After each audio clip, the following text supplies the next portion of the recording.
Here's a question. How much cleaner are battery electric cars compared to gasoline-powered cars? To find out, the Union of Concerned Scientists studied the total global warming emissions of each vehicle throughout every stage of its life, from manufacturing to driving to disposal. And there's a big difference. Both cars start out on the assembly line with similar parts made of raw materials like steel and aluminum.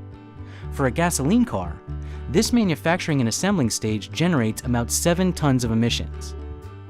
Battery electric cars, meanwhile, are powered by, you guessed it, a large battery.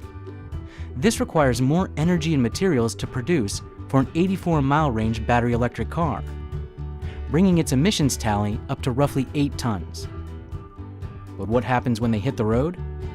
Gas-powered cars produce pollution with every gallon of gas they burn, with even more emissions coming from extracting, refining, and transporting the fuel to gas stations. Electric cars, on the other hand, run on electricity, which can be much cleaner than gasoline, depending on how the electricity is made. 2/3 of Americans live in regions where charging an electric car produces fewer global warming emissions than driving even a 50-mile-per-gallon gasoline car. By the end of their lives, the average gas car will rack up 57 tons of global warming emissions, compared to 28 tons for a battery electric car. Disposing and recycling each car adds less than 1 ton of emissions. And remember that electric car battery? It can be recycled or reused.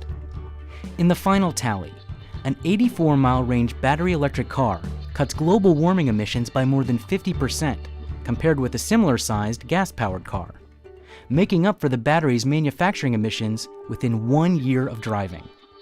And as the country adds more and more renewable sources of electricity, driving electric will get even better. So there you have it, straight from the engineers at the Union of Concerned Scientists. Electric cars, clean and getting cleaner.